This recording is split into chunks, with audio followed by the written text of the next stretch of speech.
ये रिंग्स हजारों साल से अस्तित्व में है, पर ये कहाँ से आई और किसकी है, ये बात किसी को नहीं मालूम। इन रिंग्स में बहुत सी पावर्स है और इन्हें किसी भी हथियार की तरह इस्तेमाल किया जा सकता है।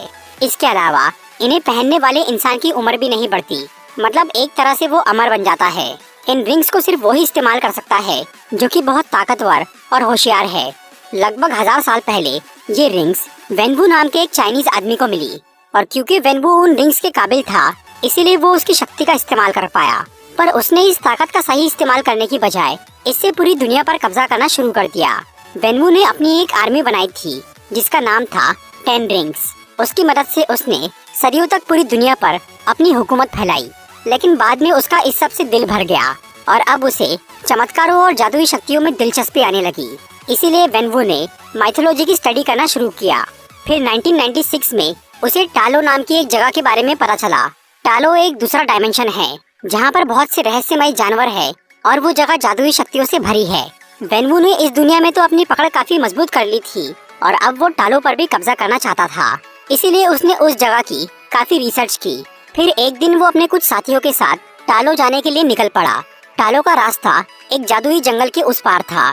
कोई भी आम इंसान उस जंगल को पार नहीं कर सकता था, क्योंकि वो एक जिंदा जंगल था जो कि एक भूल भुलैया की तरह था और वो टालो की तरफ बढ़ने वालों को मार डालता था। जब वेनवू अपने साथियों के साथ उस जंगल में गया, तब उस जंगल ने उनकी गाड़ियों पर हमला कर दिया, जिससे उसके सभी साथी मारे गए, लेकिन वेनवू अपनी रिंग्स की वजह से बच गया। फिर वो किसी तरह उस जंगल को पार करता हुआ टालो के प्रवेश द्वार तक पहुंच जाता है। वहाँ पर उसे यिंगली नाम की एक औरत मिलती है जो कि टालो की गार्डियन थी। वेनवू जब टालो में घुसने की कोशिश करता है तो यिंगली उससे लड़ना शुरू कर देती है। वेनवू अपनी रिंग से उस पर हमला करता है, लेकिन फिर भी वो यिंगली को हरा नहीं पाता, क्योंकि टालो में रहने वाले सभी लोगों के पास जादुई शक्तियाँ थी और यिंगली तो एक बहुत ही ताकतवर योद्धा भी थी। उसने अपनी शक्तियों से न सिर्फ वेनवू को अच्छी टक्कर दी, बल्कि उसकी रिंग्स को भी अपने काबू में कर लिया और वेनवू को हरा दिया। लेकिन यिंगली ने उसे जान से नहीं मारा और वेनवू भी उससे नाराज नहीं हुआ, क्योंकि वो दोनों एक दूसरे को पसंद करने लगे थे। इसके बाद वेनवू ने उस जंगल में आना जाना शुरू कर दिया और वो यिंगली के साथ वक्त बिताने लगा। अब उन दोनों को एक दूसरे से प्यार हो गया था और उन्होंने शादी करने का सोच लिया था। पर टालो के लोगों को उनका ये रिश्ता पसंद नहीं आया।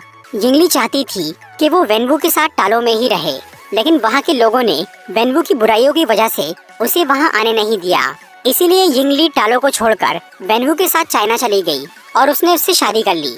टालो को छोड़ने की वजह से यिंगली की शक्तियाँ भी चली गई और यिंगली की अच्छाइयाँ देखकर वेनवू ने अपने सारे बुरे काम बंद कर दिए, यहाँ तक कि उसने अपनी रिंग्स भी उतार कर रख दी। फिर सन 2000 में वेनवू के बेटे का जन्म हुआ, जिसे उसने नाम दिया शांगची, और इसके 4 साल बाद उसे एक बेटी भी हुई जिसका नाम था शियालिंग। अब वेनवू की जिंदगी बिल्कुल बदल चुकी थी। वो एक अच्छा इंसान बन गया था और वो अपने परिवार के साथ बहुत खुश था। उधर दुनिया में एक खबर फैल गई थी कि वेनवू ने अपनी रिंग्स उतार दी है और अब उसके पास कोई सेना भी नहीं है। इस बात से उसके दुश्मन बहुत खुश हुए और अब उन्हें वेनवू से बदला लेने का सही मौका मिल गया। फिर सन 2007 में जब शांगची 7 साल का था और उसकी बहन 3 साल की थी, तब एक दिन वेनवू के कुछ दुश्मन उसके घर आ जाते हैं। लेकिन उस दिन वेनवू कहीं बाहर गया हुआ था और घर पे यिंगली और उसके दोनों बच्चे थे। आयरन गैंग के वो लोग यहाँ वेनवू को मारने आए थे, लेकिन वो घर पे नहीं था, इसीलिए वो उसकी फैमिली को मारने का सोच लेते हैं। यिंगली उन्हें समझाने की कोशिश करती है, इससे वो बच्चों को तो छोड़ देते हैं, पर वो उसे मारने का फैसला कर लेते हैं। फिर यिंगली उनसे लड़ना शुरू करती है। हालांकि वो एक अच्छी फाइटर थी, लेकिन अब उसके पास उसकी शक्तियाँ नहीं थी, और क्योंकि वहाँ आयरन गैंग के बहुत सारे लोग आए थे, इसीलिए वो उनके आगे टिक नहीं पाती और वो मारी जाती है। बाद में जब वेनवू अपने घर पहुँचा, तब तक उसके दुश्मन वहाँ से जा चुके थे। वहाँ पर यिंगली को मारा देखकर और आयरन गैंग के कुछ लोगों की लाशें देखकर वेनवू ये समझ जाता है कि ये काम किसका है। इस घटना की वजह से वेनवू का अच्छाई पर से भरोसा उठ जाता है और वो फिर से अपनी रिंग्स पहन लेता है ताकि वो उन लोगों से बदला ले सके। फिर वो उस अड्डे पर जाता है जहाँ पर आयरन गैंग के लोग मौजूद थे और वो शांगची को भी अपने साथ ले जाता है ताकि वो उन गुंडों की पहचान कर सके जिन्होंने उसकी माँ को मारा था। फिर वेनवू अपनी रिंग्स की मदद से उन सबको मार देता है, लेकिन वहाँ पर आयरन गैंग का लीडर नहीं था, मतलब उसका बदला पूरा नहीं हुआ था। इसीलिए वेनवू ये तय करता है कि अब वो आयरन गैंग के लीडर को अपने बेटे के हाथों मरवाएगा। और तब वेनवू फिर से अपनी 10 रिंग्स ऑर्गेनाइजेशन चालू कर देता है और वो उसमें अपने बेटे को कड़ी ट्रेनिंग देना शुरू करता है। शांगची को फाइटिंग की प्रैक्टिस करता देख उसकी बहन शियालिंग को भी फाइटिंग सीखने की इच्छा होती है, लेकिन वहाँ लड़कियों का आना अलाउड नहीं था। इसीलिए शालिंग अकेले ही अपनी ट्रेनिंग करती है और वो सबको दूर से देखकर ही सीखने लग जाती है। उधर आयरन गैंग के लीडर को ये पता चल गया था कि वेनवू उसे मारने वाला है, इसीलिए वो अपनी जान बचाने के लिए भागना शुरू कर देता है। फिर सन 2014 में शांग-ची 14 साल का हो जाता है। अब उसकी ट्रेनिंग पूरी हो चुकी थी और वो एक बहुत खतरनाक फाइटर बन गया था। और अब वेनवू ने आयरन गैंग के लीडर को ढूंढ लिया था, इसीलिए वो शांग-ची को उसे मारने भेजता है। फिर शांग-ची अमेरिका जाता है और वहाँ वो आयरन गैंग के लीडर को मार डालता है। लेकिन वो मिशन पूरा करने के बाद उसे ये एहसास होता है कि उसने बदले की आग में अपनी माँ के संस्कारों को ही जला डाला, इसीलिए उसे बहुत पछतावा होता है और वो अपने पिता से दूर रहने का फैसला कर लेता है। फिर शांग-ची सैन फ्रांसिस्को चला जाता है और वो अपना नाम और पहचान बदलकर वहीं रुक जाता है। दूसरी तरफ शालिंग अपने घर पे ट्रेनिंग कर रही थी और वो अपने भाई का इंतजार कर रही थी, लेकिन शांग-ची घर वापस नहीं आता और इस तरह से पूरे 6 साल बीत जाते हैं। शालिंग अब 16 साल की हो चुकी थी और वो ये समझ गई थी कि अब उसका भाई वापस नहीं आएगा, इसीलिए वो भी घर से भाग जाती है। फिर वो चाइना के शहर मकाओ चली जाती है और वहाँ वो खुद का एक फाइटिंग क्लब खोलती है। उधर वेनवू को ये पूरी खबर थी कि उसके बच्चे कहाँ हैं और क्या कर रहे हैं। वो उन्हें जबरदस्ती घर वापस ला सकता था, पर वो उन्हें अपनी मर्जी से जीने का मौका देता है। फिर सन 2024 में वेनवू के साथ एक अजीब घटना घटती है। उसे अचानक अपनी बीवी की आवाज सुनाई देने लगती है। जिंगली की वो आवाज उसे ये बताती है कि वो अभी भी जिंदा है और टालो के लोगों ने उसे कैद करके रखा है। वो आवाज उसे मदद के लिए पुकार रही थी। ये सब सुन के वेनवू ये मान लेता है कि टालो के लोगों ने जिंगली को सजा देने के लिए उसे कैद किया है, क्योंकि उसने सबके खिलाफ जाकर वेनवू से शादी करी थी। उस आवाज की बातें सच मानकर वेनवू टालो में जाकर जिंगली को आजाद करने का फैसला कर लेता है, पर अपनी पूरी आर्मी के साथ उस जादुई जंगल को पार करना और टालो में घुसना बेहद मुश्किल था। इसलिए वेनवू वहाँ जाने का आसान तरीका ढूंढने लग जाता है और तब उसे उन लॉकेट की याद आती है जो कि जिंगली ने शांग-ची और शालिंग को दिए थे। वो लॉकेट जिंगली अपने साथ टालो से लेकर आई थी। वो असल में मैजिकल लॉकेट थे, जिन्हें एक ड्रैगन की मूर्ति पर लगाने से टालो का रास्ता सामने आता था। टालो में घुसने के लिए वेनवू को उन लॉकेट्स की जरूरत थी, पर वो लॉकेट उसके बच्चों के पास थे और उसके बच्चे घर से भाग चुके थे। वेनवू न सिर्फ उन लॉकेट को हासिल करना चाहता था, बल्कि वो अपने बच्चों को भी घर वापस लाना चाहता था, ताकि उसकी बीवी के लौटने पर पूरी फैमिली एक हो सके।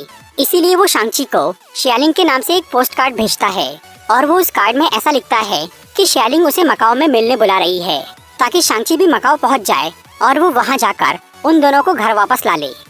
दूसरी तरफ शांग-ची इस सब से बिल्कुल अनजान था। उसे अब घर छोड़े 10 साल हो गए थे और वो अपनी पढ़ाई पूरी करके एक छोटी सी नौकरी कर रहा था। जब उसे शालिंग के नाम का पोस्ट कार्ड मिलता है तो वो उसे इग्नोर कर देता है और इस तरह से कुछ दिन बीत जाते हैं। मतलब वेनवू का वो प्लान फेल हो गया था, इसीलिए अब वो अपने कुछ आदमियों को शांग-ची का वो लॉकेट छीनने सैन फ्रांसिस्को भेजता है। उधर जब शांग-ची अपनी फ्रेंड केटी के साथ एक बस से कहीं जा रहा था, तब उस पे 10 रिंग्स के आदमी हमला कर देते हैं। शांग-ची उनसे लड़के उन्हें भगा तो देता है, पर वो लोग उसका लॉकेट छीनने में कामयाब हो जाते हैं। इसके साथ ही लड़ाई के दौरान एक आदमी ने शांग-ची को ये बोल दिया था कि वो लोग उसकी बहन के पास भी जाएंगे।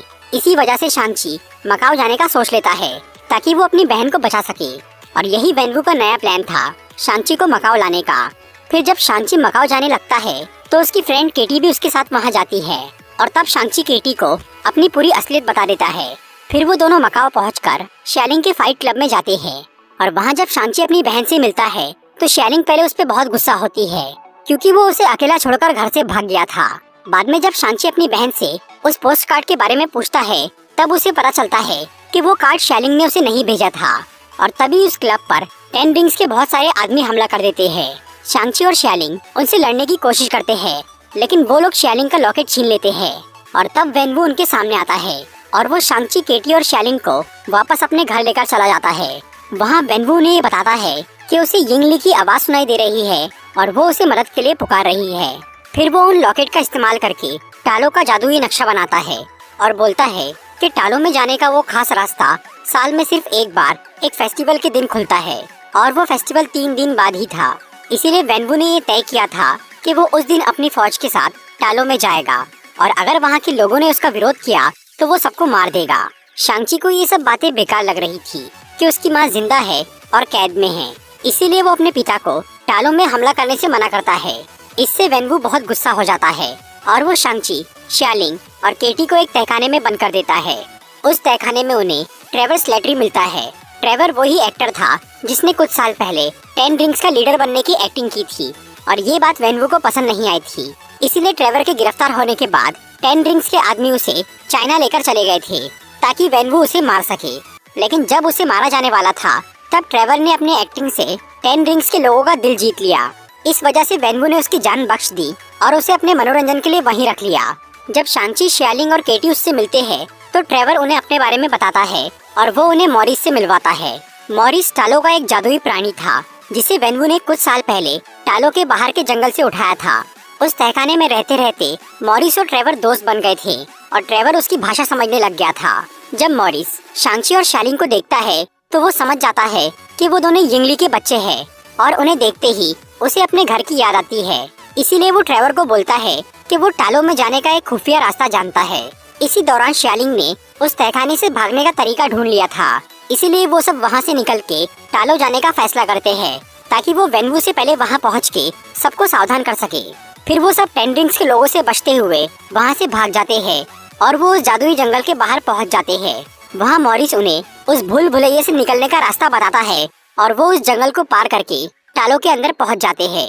वहाँ पर उन्हें यिंगली की बहन यिंग नान मिलती है जो कि अपने भांजे और भांजी का स्वागत करती है। फिर शांची और शालिंग अपनी मौसी को बताते हैं कि उनके पिता को लग रहा है कि उनकी माँ टालो में कैद है, इसीलिए वो यहाँ आने वाले हैं। और तब यिंग नान उन्हें इस बात के पीछे का सच बताती है जिसमें टालो का पूरा इतिहास शामिल था। हजारों साल पहले जब टालो के लोग शांति से जी रहे थे तब अचानक उनकी दुनिया में एक दूसरे डायमेंशन का पोर्टल खुल गया जिसमें से बाहर निकली एक राक्षस की फौज। उस मॉन्स्टर का नाम था ड्वेलर इन डार्कनेस। वो और उसके साथी दूसरों की आत्मा चुरा के अपना पेट भरते थे। उन्होंने टालो में घुस के बहुत तबाही मचाई और कई लोगों को मारा। फिर वो टालो से निकल के पृथ्वी की तरफ बढ़ रहे थे, लेकिन तभी टालो की नदी में से एक जादुई ड्रैगन बाहर निकला जिसका नाम था द ग्रेट प्रोटेक्टर। इस प्रोटेक्टर ड्रैगन की शक्ति के आगे वो आत्मा भक्षक कमजोर पड़ने लग गए। फिर टालो के लोगों और ग्रेट प्रोटेक्टर ने मिलकर उस ड्वेलर की पूरी फौज को वापस उसके डायमेंशन में भेज दिया और फिर प्रोटेक्टर ड्रैगन ने अपनी खाल से वहाँ एक मजबूत दरवाजा बना दिया ताकि वो आत्मा भक्षक वहाँ से बाहर ना निकल सके। इसके बाद ग्रेट प्रोटेक्टर ने टालो के सभी लोगों को अपनी थोड़ी शक्ति और अपनी बहुत सारी खाल दी ताकि वो लोग उससे हथियार बना सके और उस डार्क गेट की रक्षा कर सके। तब से लेकर आज तक टालो के लोग उस गेट की रक्षा कर रहे हैं और जंग की तैयारी कर रहे हैं ताकि अगर कभी वो राक्षस बाहर आ जाए तो वो उसे हरा सके। वो ड्वेलर इन डार्कनेस खुद तो उस दरवाजे को कभी तोड़ नहीं पाया, इसीलिए उसने बाहर निकलने के लिए दूसरों को पुकारना शुरू कर दिया। उसने सदियों से कई ताकतवर लोगों को झूठा लालच देकर उस दरवाजे को तोड़वाने की कोशिश की, लेकिन जो कोई भी उसके बहकावे में आकर टालो गया उसे वहाँ के लोगों ने हरा दिया। फिर 2024 में उस राक्षस का ध्यान वेनवू पर गया। उसे ये समझ आ गया था कि वो 10 रिंग्स की ताकत से आजाद हो सकता है, इसीलिए उसने यिंगली की आवाज में वेनवू को पुकारना शुरू कर दिया। और क्योंकि वेनवू अपनी बीवी से बहुत प्यार करता था, इसीलिए वो उस आवाज को सुन के अपना होश खो बैठा और उसने टालो में जाकर उस दरवाजे को तोड़ने का फैसला कर लिया। यिंग नान की पूरी बात सुनकर शांची और शालिंग समझ गए कि अगर उनके पिता को रोका नहीं गया तो ये दुनिया तबाह हो जाएगी, इसीलिए उन्होंने जंग की तैयारी शुरू कर दी। फिर यिंग नान उन दोनों को ड्रैगन की खाल का कवच और हथियार देती है और उन्हें लड़ाई के नए तरीके सिखाती है। इसके साथ ही केटी भी वहाँ तीर चलाना सीखती है। फिर 3 दिन बाद जब उस फेस्टिवल के दिन टालो का रास्ता खुलता है तब वेनवू अपनी फौज के साथ वहाँ आ जाता है। वहाँ के लोग उसे समझाने की कोशिश करते हैं कि उस दरवाजे के पीछे उसकी बीवी नहीं बल्कि एक राक्षस है जो कि उसे बहका रहा है, लेकिन वो किसी की नहीं सुनता और वो अपने आदमियों को सबसे लड़ने बोलता है और वो खुद उस दरवाजे को तोड़ने निकल जाता है। फिर टालो और 10 रिंग्स के लोगों की जोरदार लड़ाई शुरू हो जाती है और शांची अपने पिता को रोकने जाता है। शांची के पास अब नया कवच और हथियार थे, लेकिन वो अब भी अपने पुराने तरीके से लड़ रहा था, इसीलिए वो कुछ देर तो वेनवू के आगे टिक जाता है, लेकिन आखिर में वो हार जाता है और फिर वेनवू उसे वहाँ की नदी में फेंक देता है और वो उस डार्क गेट के पास पहुँच जाता है। फिर वो अपनी रिंग्स का इस्तेमाल करके उस गेट को तोड़ना शुरू करता है। वो गेट बहुत बड़ा और बहुत मजबूत था, इसीलिए वो आसानी से टूटता नहीं, लेकिन उसमें कुछ क्रैक्स आ जाते हैं और उन क्रैक्स में से कई सारे छोटे आत्मा भक्षक बाहर निकल जाते हैं। लेकिन वेनवू उस तरफ ध्यान नहीं देता और वो पूरी ताकत से उस दरवाजे पर हमला करता रहता है। उधर वो आत्मा भक्षक टालो पर हमला कर देते हैं और वो कई लोगों को मार के उनकी आत्मा उस दरवाजे के अंदर ले जाते हैं ताकि उनके मास्टर की ताकत बढ़ जाए और वो वहाँ से बाहर निकल पाए। ये देखकर 10 रिंग्स के लोग अपनी लड़ाई रोक देते हैं और वो इस नई मुसीबत से निपटना शुरू करते हैं। उन राक्षसों को सिर्फ टालो के हथियार से ही मारा जा सकता था, इसीलिए 10 रिंग्स के लोग टालो के लोगों के साथ मिलकर उनसे लड़ते हैं। दूसरी तरफ शांची उस नदी में डूब रहा था और वो मरने ही वाला था, लेकिन तभी द ग्रेट प्रोटेक्टर उस नदी में से बाहर आता है और वो शांची को बचा लेता है। फिर वो ड्रैगन सबके साथ मिलकर उन राक्षसों को मारना शुरू करता है और शांची अपने पिता को रोकने चला जाता है। इस बार शांची अपनी मौसी के सिखाए हुए उस तरीके से लड़ता है जैसे उसकी माँ लड़ा करती थी। इससे वो न सिर्फ वेनवू को अच्छी टक्कर देता है, बल्कि वो उसकी 5 रिंग्स को भी अपने काबू में कर लेता है। फिर वो दोनों बाप बेटे 5-5 रिंग्स का इस्तेमाल करके आपस में लड़ते हैं, लेकिन आखिर में शांची पूरी 10 रिंग्स को अपने काबू में कर लेता है और वो उससे वेनवू को मारने ही वाला होता है। लेकिन फिर वो प्यार की खातिर रुक जाता है और वो उन रिंग्स को अपने पिता को लौटा देता है और उन्हें दोबारा समझाता है कि वो उस गेट को ना तोड़े। लेकिन तब तक बहुत देर हो चुकी थी। अब वो गेट काफी कमजोर हो गया था और ड्वेलर इन डार्कनेस बहुत ताकतवर बन गया था, इसीलिए वो गेट तोड़कर बाहर निकल जाता है और तब वेनवू को अपनी गलती का एहसास होता है। फिर वो ड्वेलर शांची पर हमला करता है, लेकिन वेनवू उसे बचा लेता है। पर तभी वो राक्षस पीछे से उसे पकड़ लेता है और उसकी आत्मा निकालना शुरू कर देता है और तब मरते मरते वेनवू अपनी रिंग्स शांची को दे देता है। फिर वो राक्षस टालो की तरफ बढ़ने लगता है, पर तभी ग्रेट प्रोटेक्टर उसे अपनी शक्तियों से नदी में घेर लेता है और वो ड्वेलर को मारने ही वाला होता है कि तभी उसके साथी उसे बहुत सारी आत्माएं लाकर देते हैं, जिससे उसकी ताकत बढ़ जाती है और वो प्रोटेक्टर की पकड़ से छूट जाता है। फिर ड्वेलर प्रोटेक्टर को ही पकड़ लेता है और वो उसकी आत्मा निगलना शुरू कर देता है। अगर वो ड्रैगन की आत्मा छीन लेता तो उसे हराना नामुमकिन हो जाता, लेकिन तभी केटी दूर से ही ड्वेलर के गले पर एक तीर मार देती है, जिसकी वजह से प्रोटेक्टर आजाद हो जाता है और वो फिर से ड्वेलर को पानी में कैद कर देता है। और तब शांची अपनी रिंग्स उस राक्षस के पेट में डाल देता है और वो उन्हें फुल चार्ज करके उसके पेट में ब्लास्ट कर देता है, जिससे ड्वेलर इन डार्कनेस के टुकड़े हो जाते हैं और वो मर जाता है। इस सब के बाद टालो और 10 रिंग्स के लोग मिलकर उन सबको श्रद्धांजलि देते हैं जिन्होंने उस जंग में अपनी जान गंवाई थी। फिर शांची और केटी वापस अमेरिका चले जाते हैं और वो एक होटल में बैठकर अपने दोस्तों को उस घटना के बारे में बताते हैं। तभी वहाँ पर जादूगर वोंग आ जाता है और वो शांची और केटी को अपने साथ कामरताज लेकर चला जाता है। मूवी के मिड क्रेडिट सीन में हमें वोंग, शांची और केटी कामरताज में नजर आते हैं। वहाँ पर कैरल डैनवर्स और ब्रूस बैनर भी वीडियो कॉल पे मौजूद थे। वोंग वहाँ सबको बताता है कि जब शांची ने पहली बार उन रिंग्स का इस्तेमाल किया तो उससे एक अलग तरह की एनर्जी निकली जो कि उसे कामरताज में महसूस हुई और तब से वो रिंग्स दूर किसी को एक मैसेज भेज रही है।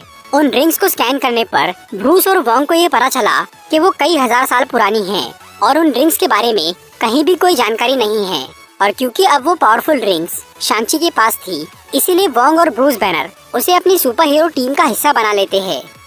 मूवी के पोस्ट क्रेडिट सीन में हमें शियालिंग दिखती है जो कि अपने भाई को ये बोल के चाइना गई थी कि वो 10 रिंग्स ऑर्गेनाइजेशन को बंद करने जा रही है, लेकिन अब वो खुद उस ऑर्गेनाइजेशन की नई लीडर बन गई थी और उसने वहाँ पर लड़कियों को भी ट्रेनिंग देना शुरू कर दिया था और वो एक नए तरीके से अपने पिता के काम को आगे बढ़ा रही थी।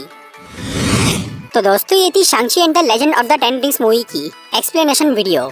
अगर आपको ये वीडियो अच्छी लगी हो तो इसे लाइक और शेयर जरूर करिए।